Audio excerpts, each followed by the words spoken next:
The first thing Thomas noticed wasn't the heat or the empty stretch of land. It was the silence near an abandoned railway line where trains hadn't stopped in years. A young woman lay curled in the dust.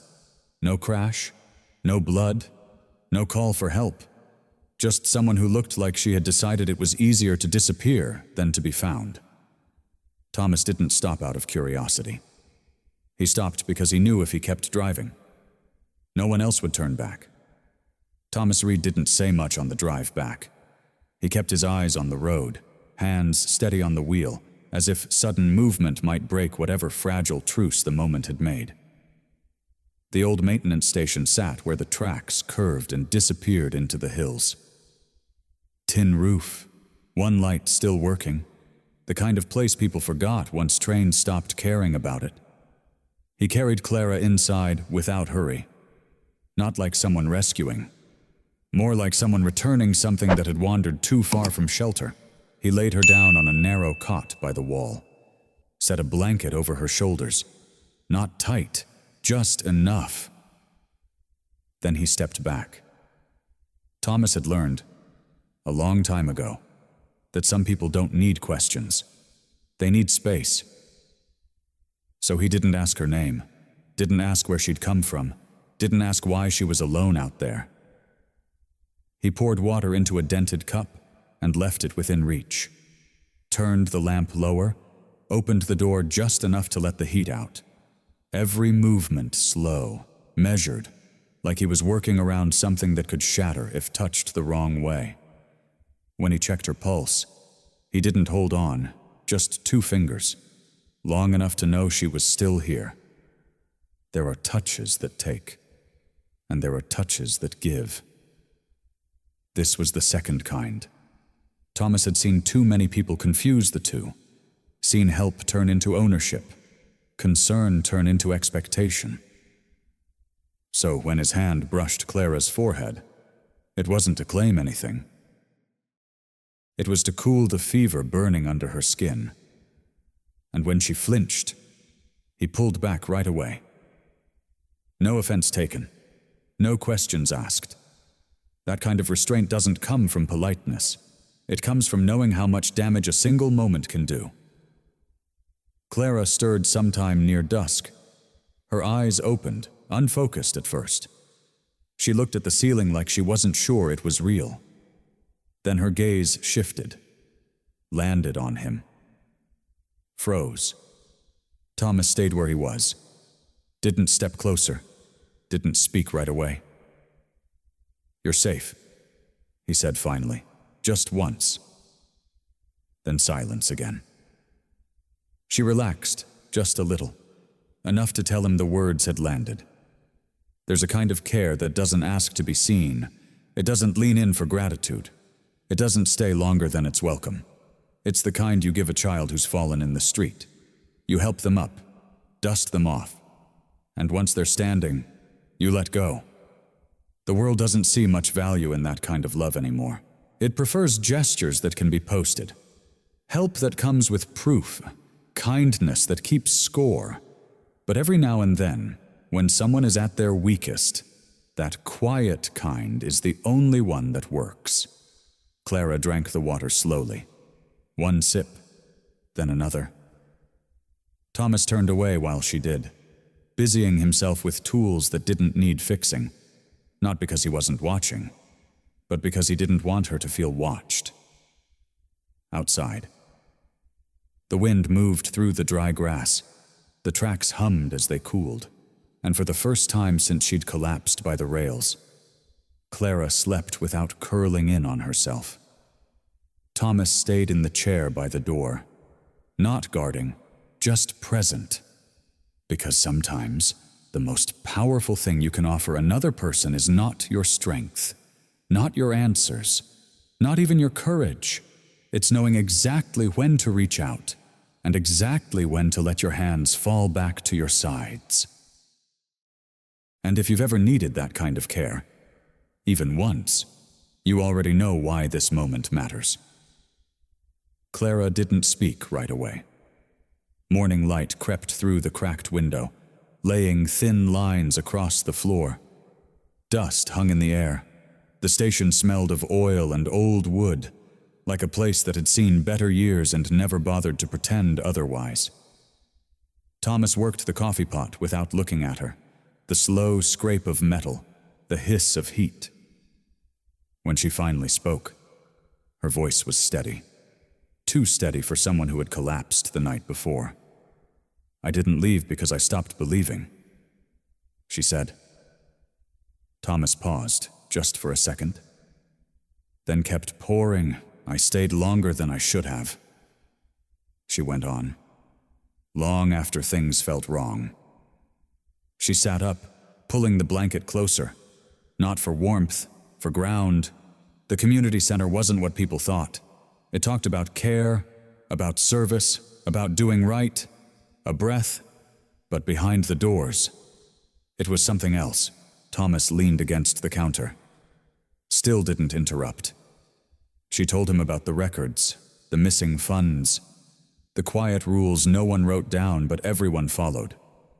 Who could ask questions? Who couldn't? "There were 2 people before me," she said. Both of them tried to say something. Her eyes stayed on the floor. One packed up overnight, left town without a word, a pause. The other just stopped showing up. No goodbye, no explanation. Thomas felt something tighten in his chest. The old kind of knowing. The kind you get when you've seen this shape before.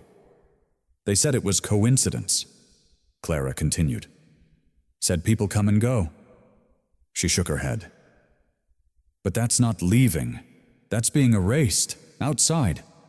The wind rattled loose metal along the tracks, a hollow sound, like something knocking from the inside. "I didn't run," she said quietly. "I was pushed." That was when Thomas looked at her, not with surprise, with recognition. He'd lived long enough to know how systems protect themselves, how silence spreads without needing orders, how good people learn to lower their eyes and call it peace. He thought of the town, the meetings, the way certain names were never questioned, the way trouble always seemed to drift somewhere else. "You say anything?" he asked. She nodded once, not loud, not public, just enough for them to notice. That was all it ever took. Thomas stepped outside, boots crunching on gravel. He stared down the tracks, stretching out in both directions, empty. Waiting. This wasn't about one woman anymore. It never had been. It was about what happens when a place decides that truth is more dangerous than lies, when staying becomes a risk, when leaving is the only way to survive. He turned back to her. "You know they won't stop," he said. "I know," she replied. No fear in it, just fact. Silence settled between them. Heavy, honest. Thomas thought about all the times he'd looked the other way. Told himself it wasn't his fight. Told himself someone else would handle it. He'd been wrong then. He knew that now. "This isn't just about keeping you safe," he said at last. Clara met his eyes. For the first time, really met them. "I was hoping you'd say that." Outside, the wind picked up again. Stronger this time, carrying dust, carrying noise, carrying the kind of warning you can't unhear once it starts. And somewhere beyond the tracks, a whole town kept moving as if nothing was wrong. The question was no longer why Clara had ended up alone out there. The question was this: how many people had been standing right where she stood and chose not to speak? The square was already crowded by the time they arrived. Late morning heat pressed down on the concrete, flattening shadows beneath people's feet. The kind of heat that makes tempers short and patience thinner than usual. The kind that leaves no place to hide. Clara walked into it anyway. People noticed her right away. Conversations broke apart mid-sentence. A few heads turned too quickly, then turned back again, like being seen looking might cost them something. Thomas followed one step behind her. Always one step. Close enough to matter. Far enough not to lead. Marshal Boyd stood near the center, boots planted wide, hands loose at his sides, not threatening, not friendly. The posture of a man used to being obeyed without raising his voice. Pastor Hale arrived moments later, adjusting his cuffs as if this were just another meeting that had gone off schedule. His face carried that practiced calm, the kind that told people everything was under control, even when it wasn't. "Clara," Hale said, warm as summer rain. "This isn't the place." She stopped walking. The crowd tightened around them, not physically, but in attention. Every ear leaned in, every breath slowed. "This is exactly the place," Clara said. Boyd exhaled through his nose. "You've had a hard time," he said. "No one blames you for being upset. But saying things like this, it causes problems. Problems." That word had been used before. Clara knew it well. It was the word that showed up right before doors closed. Before conversations ended. Before people stopped returning your calls. She looked around the square. At the man who once fixed her car for free and now wouldn't meet her eyes. At the woman who used to sit beside her every week and now stood a full arm's length away. At the faces that knew her, and the faces that only knew the version of her they'd been told to remember.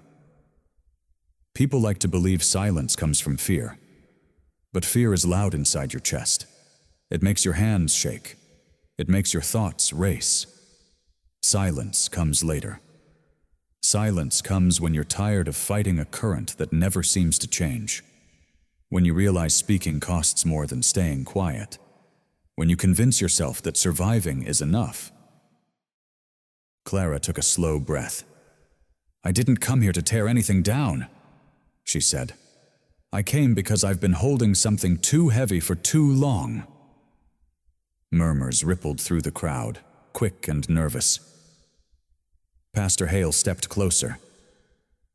"You're asking people to question things they trust," he said. "That's not fair." She nodded once. "Neither is pretending nothing's wrong." Boyd's voice cut in sharper. "You need to stop." Clara turned toward him, not defiant, just steady. "I already did," she said. "I stopped once. That's why I'm here now." The square went still. She spoke again. Slower this time. "I watched money disappear that was meant to help people. I watched rules bend for some and tighten around others. I watched 2 people speak up and vanish from this town like they'd never existed. A few heads snapped up at that. Maybe you told yourselves it wasn't your business," she continued. "Maybe you told yourselves they must have done something wrong, that it was easier not to ask." Her hands trembled. She didn't hide it. "I told myself those same things," she said, "every day." Thomas felt the weight of that sentence settle into the space between people. Heavy, familiar. Hale's smile strained. "You're confusing discomfort with truth," he said. "People say things when they're hurt." Clara met his gaze. "And people stay quiet when they're exhausted." That landed differently, because exhaustion doesn't look dramatic. It looks like lowered eyes. It looks like people going home early. It looks like choosing peace over honesty, again and again, until you forget the difference. She turned to the crowd. "You don't have to believe me," she said. "You don't have to stand with me." A pause. "But I want you to remember the first moment something didn't feel right." A woman near the front shifted her weight. A man farther back swallowed hard. "Remember the first time you noticed," Clara said, and decided to let it go. No one spoke, not because they disagreed, but because everyone remembered. Boyd stepped forward, anger flashing now. "This ends," he said. Clara looked past him, at the people behind. "It only ends if you decide it does," she said quietly. Thomas moved closer then, not in front of her. Beside her, not to protect, to witness, and that changed something. Because standing alone is easy to dismiss. Standing together is harder. The square didn't erupt. No shouting, no applause, just a long, uncomfortable stillness. The kind that settles in when the truth has been said out loud, and no one can pretend they didn't hear it. In that silence, something dangerous spread. Not anger, memory. And once memory wakes up, it doesn't go back to sleep. The question hanging over the square wasn't what would happen to Clara next. It was how many people would walk home that day knowing exactly when they chose silence, and whether they would choose it again. The truth didn't fall all at once. It came out in pieces, receipts laid flat on folding tables, names written in careful handwriting, dates that lined up too neatly to be accidents, the kind of details no one could laugh off anymore. People leaned in, then leaned back. Pastor Hale stopped speaking first. His words dried up, hanging in the air like they no longer knew where to land. Marshal Boyd's jaw tightened. His hand dropped away from his belt. The square felt different now. Not louder, quieter, the kind of quiet that comes after something breaks. Someone asked a question, then another. Not angry, not shouting, just confused, hurt, awake. Power doesn't always collapse with noise. Sometimes it just runs out of places to stand. Thomas watched it happen without relief. He thought he would feel lighter. He thought there would be a moment where the weight finally lifted, where he could tell himself he'd done the right thing and be done with it. That moment never came, because as the truth surfaced, something else did too. A memory. Years ago, when the rail line still mattered more than people admitted, Thomas had been called in for a rush job. Night work, no questions, extra pay. He remembered signing off on a repair that didn't make sense at the time. A sealed car, a schedule that skipped the public logs. He hadn't known what it carried, but he'd known it wasn't normal. And he'd told himself that was enough. Now he stood there, watching the consequences spill into daylight, and realized something he hadn't wanted to face. He hadn't caused the damage, but he'd helped it move quietly. That's how most harm survives, not through villains, through ordinary hands doing small favors and asking nothing in return except to be left alone. Clara noticed the change in him. "You didn't know," she said, low enough for only him to hear. Thomas shook his head once. "Slow. I knew enough," he replied. That was the difference. There's a kind of guilt that comes from doing something wrong, and there's another kind that comes from doing nothing when you should have. The second one lasts longer. People talk about redemption like it's a door you walk through, like if you say the right words or stand in the right moment, you get to leave the past behind you. But that isn't how it works. Real responsibility doesn't erase what came before. It sits beside it. It shows up every morning when you wake up and choose not to run. It shows up when staying costs more than leaving ever did. Thomas didn't step forward to confess publicly. Not yet. He stepped forward to stay. When the crowd began to thin, when people drifted home carrying questions they couldn't put down, Thomas remained in the square, picking up papers that had fallen, folding chairs, small, unglamorous work. No one thanked him. That felt right. Because this wasn't about forgiveness. It wasn't about being seen as good. It was about refusing to disappear now that things were hard to look at. Clara watched him from a distance. She didn't smile. She didn't nod. She simply let him be there. Some debts aren't paid with apologies. They're paid with time, with consistency, with choosing the long road when no one is watching. Thomas knew he would carry this for the rest of his life. And for the first time, he didn't try to put it down. Because doing the right thing late doesn't make you innocent. It makes you responsible, and responsibility, once accepted, doesn't end. It just changes the way you live. The days after the truth came out didn't feel like victory. They felt quieter than anyone expected. People stopped by the station now and then, not to ask questions, not to offer apologies, just to look, to see Thomas still there, still working, still fixing small things no one had noticed were broken. A loose board by the door, a hinge that squeaked every time the wind shifted, a fence post leaning just enough to matter. He worked without hurry, without an audience. Clara stayed too, not because she didn't know how to leave, but because leaving didn't feel like the next right step anymore. She moved through town carefully, bought groceries, returned borrowed items, passed people who nodded without speaking. No one blocked her path. No one welcomed her back either. That space in between was real, and she accepted it. At night, the wind ran along the tracks like it always had. The same sound, the same rhythm, as if nothing important had changed, but everything had. Thomas carried the weight of it differently now. He didn't argue with it, didn't try to outrun it. He let it sit where it belonged. Some mornings, he paused with his tools in his hands, staring at nothing in particular, thinking about the choices he hadn't made, the questions he hadn't asked. He didn't look for forgiveness. He wasn't owed that.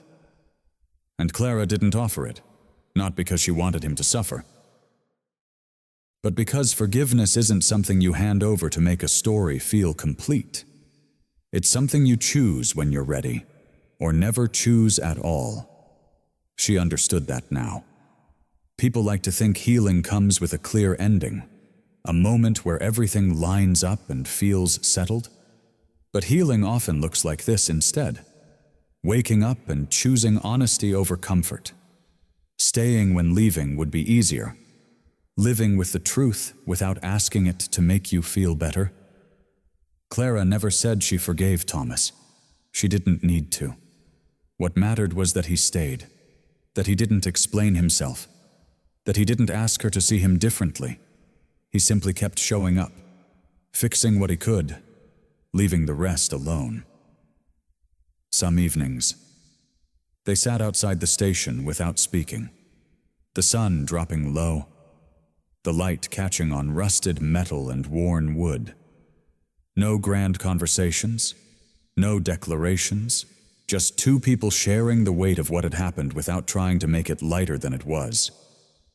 Forgiveness. Clara knew, wasn't a debt she owed anyone, not the town, not Thomas, not even herself. It was a door she might open one day, or might leave closed, and either choice would be hers. Life after the truth didn't offer clean lines. It offered something harder, a chance to live without lying, to carry what couldn't be fixed, to tend to what still could. Thomas checked his pocket watch one evening, then tucked it away without looking at the time. There was nowhere he needed to be that wasn't already here. Clara watched him do it, not with judgment, not with approval, just with understanding. Some stories don't end with forgiveness. They end with people learning how to stand in the open, without excuses, without applause, and without turning away. And sometimes, that's the most honest ending there is. And maybe that's where this story really leaves you. Not with a victory speech, not with everything tied up neat, but with a question that follows you home. How many times have you seen something that felt wrong and kept walking, not because you're cruel, not because you don't care, because you were tired, because you didn't want to be the only one, because you told yourself it wasn't worth the trouble? Most people don't stay silent out of hatred. They stay silent out of survival. And if you've ever been there, you already know how heavy that choice can feel later, when the moment is gone, when the door is closed, when it's too late to say, "I should have." So here's what I want to ask you. Have you ever been Clara? Standing alone with the truth in your throat? Or have you ever been Thomas, realizing you helped something wrong move forward just by looking away? Maybe you've been neither. Maybe you've been the crowd, the one who heard the whisper and pretended not to. If this story stirred something in you, don't just carry it quietly. Leave a comment. Tell me what you've seen. Tell me what you stayed silent about. Or tell me about the moment you finally stood beside someone when they needed it.